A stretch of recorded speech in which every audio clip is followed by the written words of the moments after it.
You actually answered a couple of questions already. We're coming up, but by the structural deficit. So I'm going to have to go back. I'm going to have to go back to a few of the questions I already asked. This question was not asked in the way I thought of it as. And what the gist of it is, aside from the academics in a school, what is most important? And so the question is, what should be measured in a school system to see if it is doing its work successfully, aside from standardized test grades, regular grades, and college admissions? In other words, aside from the academics, what other things should be taught in a school? Well, having two kids that are in college currently, it does give me a unique perspective. And both of my kids, I know this is anecdotal, but they are thriving in their universities. And not just getting good grades, but they're leaders in their schools.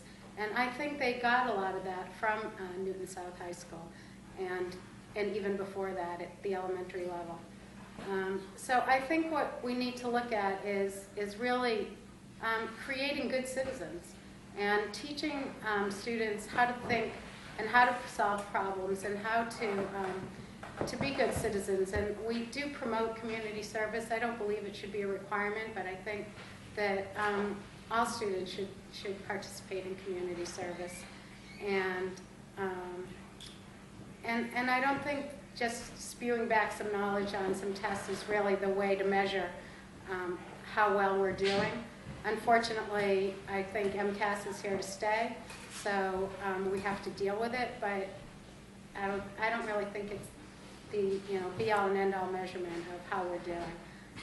I do think looking at how our students do once they leave the Newton Public Schools is really a good guide of how we're doing as both teachers and parents. I'm sorry, the question is The question is, aside from academics, which Sue actually did answer that, aside from academic things, what else should a school be teaching? teaching as opposed to measuring. Or how do you measure Well, I'm sorry, because I was trying to think about it. Okay, I'll see. Well, I mean, I'll answer part of that, but I'm not sure where I put the question. Anyway, that's the gist of the question. What should a school, what's the end result? When you see a student coming out of a school, what other things should he have as a result of going to that school beside knowing passing tests and getting into college? I mean, we want happy, healthy children who will grow to be happy, healthy, and productive adults. We want kids who are emotionally stable. We want kids who can succeed in the world of business, in the world of anything they choose to pursue. I think, and who'd started, I think the question started out what should be measured besides academic achievement. I think that the factors that we value, many of the factors we value are very difficult to measure. And so ultimately we're looking to find that our students become good, happy, healthy, productive citizens of the world and become role models for their children. Okay, here, you can take this one first.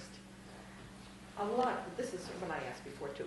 A lot of students in Newton take additional math in specialized private schools, and a lot of parents criticize the math curriculum. Is this fair, and if so, what would you do about it? Is it fair that they criticize the math curriculum? Is the math curriculum such that they should be criticized? Yeah. I have had issues with the math curriculum. I think that there's good anecdotal evidence, and there's good evidence that the math curriculum is not doing all that it can for our students. And I think that one of the pieces of evidence is the explosion in private math schools that has occurred in the last handful of years. We have, in our lower grades, we have impact in we have everyday math in the elementary schools and impact math in the middle schools. Everyday math is founded on a concept of spiraling, where you touch upon each subject very briefly, and then you come back to it a little while later and try and hit it at greater depth. And it's a widely discredited teaching. Well, it's widely discredited because it doesn't reflect how students learn. I think that our teachers have had to do quite a bit of supplementing, which is an indication that the math program is not doing what it needs to do. And the question that I raise is, when we look at our MCAS scores, and when we look at our SAT scores, and when we look at our student achievements, and they seem to be very high, many people will say that's proof that our math program is doing well. And I would say that you can't draw that conclusion until we can separate out the contribution in instruction that these outside programs are offering to our students. The achievements of the students are theirs. We should applaud them for the math knowledge that they gain. But the credit for instruction, we have to sort out whether we're doing a good job.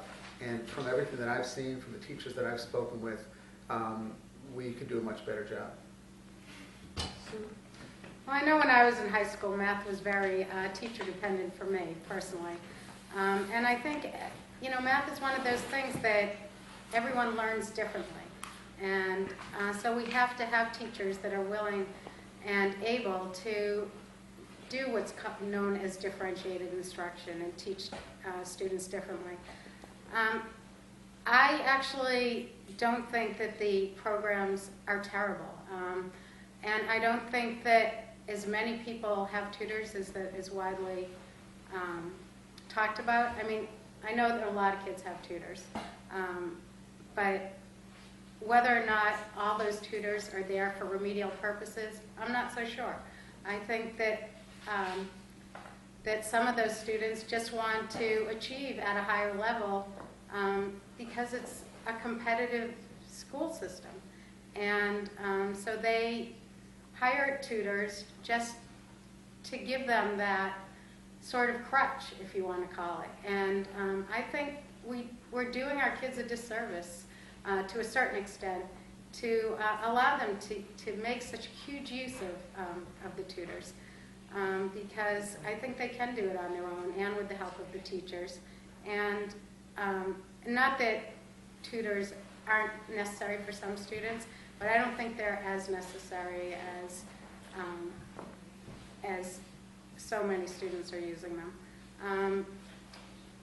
It may not be a perfect math curriculum, but I don't think all these high scores are just because our kids have math tutors. None of my kids have math tutors. My son actually does teach for Stanley Kaplan now, but in math, but for the SATs, but he never had a tutor. So, I think it's really, it's definitely something we should look into, but I don't think we should definitely throw out the program just because there are some kids using tutors. Okay, thank you. I hope everybody's going to vote.